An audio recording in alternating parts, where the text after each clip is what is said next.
You're watching Football Daily, and this is our 11 of great players turned managers. Goalkeeper, Dino Zoff. In goal, it's a great keeper with a great name, Dino Zoff. As a player, he won a World Cup and European Championship with Italy and picked up 6 Serie A titles with Juventus. After retirement, he coached Juve to UEFA Cup triumph and Italy to a runner-up spot at Euro 2000. Okay, maybe he could have won more, but there aren't that many keepers who became coaches, so shut up. Zoff is in. Centre-back, Ronald Koeman. Slotting into defence is Dutchman Ronald Koeman.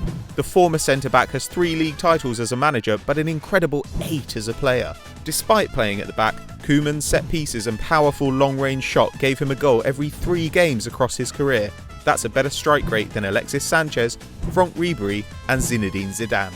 Centre-back, Franz Beckenbauer. Our defensive general is De Kaiser himself, Franz Beckenbauer. One of only 2 men to win the World Cup as player and manager, along with Brazil's Mario Zagallo, Beckenbauer was a complete player, recovering the ball in the defensive third and springing attacks with his precise and elegant passing. Centre-back, Laurent Blanc.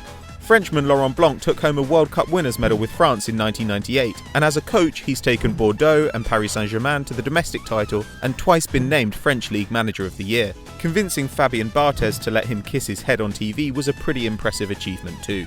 Central midfield, Carlo Ancelotti. The man with the best eyebrow game in football, Carlo Ancelotti had a brilliant playing career before he went into management. Winning 2 European Cups during his days in Milan's midfield, Ancelotti became one of only 2 coaches to win the Champions League 3 times when he led Real Madrid to La Decima in 2014.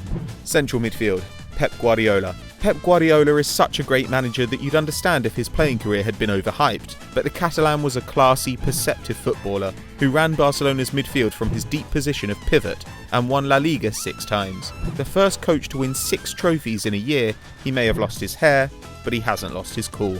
Left wing, Johan Cruyff. Providing creative threat from the left is Dutch legend Johan Cruyff. The cornerstone of all-time great Ajax and Barcelona sides, Cruyff's decision to miss the 1978 World Cup after a kidnap attempt is often considered to have cost the Netherlands the tournament. Later he won 4 league titles and a European Cup as Barca coach, despite not having his coaching badges. Attacking midfield, Zinedine Zidane. Okay, so he might not have done much yet in management, but we're willing to bet that with Real Madrid's resources, France hero Zizou will do alright. There's no major trophy he failed to win during his playing career, scoring vital goals in World Cup and Champions League finals, and there are essays and sculptures dedicated to the time he headbutted Marco Materazzi. Football was never better for the spectator than when Zidane was on the pitch. He's the perfect choice in attacking midfield. Right wing, Luis Enrique.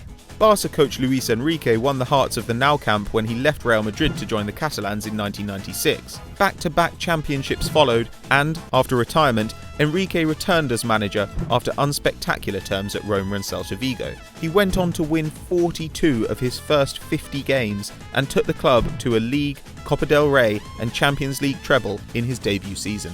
Striker, Kenny Dalglish.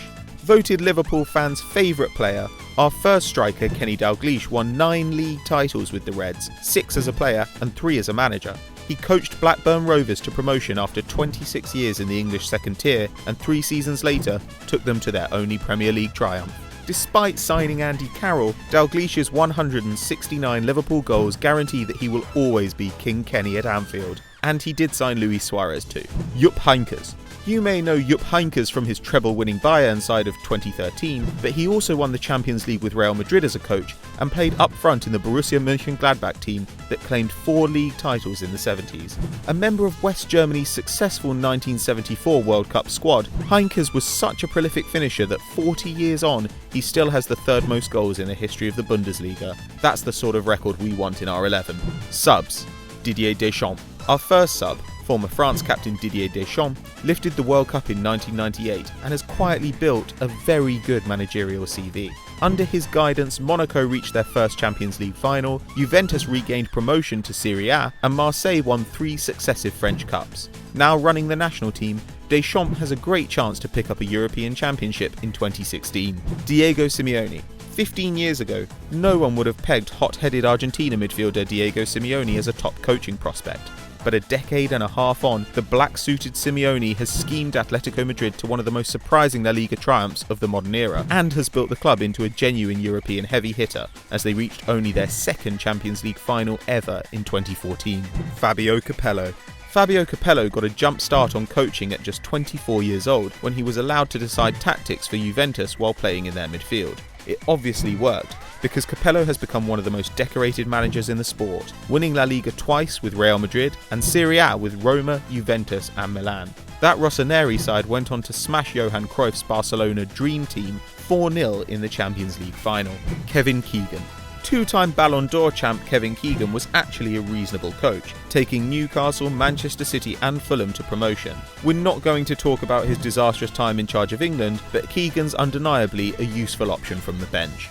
So there's obviously some pretty special managers in that 11, but have we missed anyone out? Let us know in the comments below. And don't forget to check out our top 10 January transfers ever right there, featuring Luis Suarez and a host of other big names. And don't forget to like and subscribe.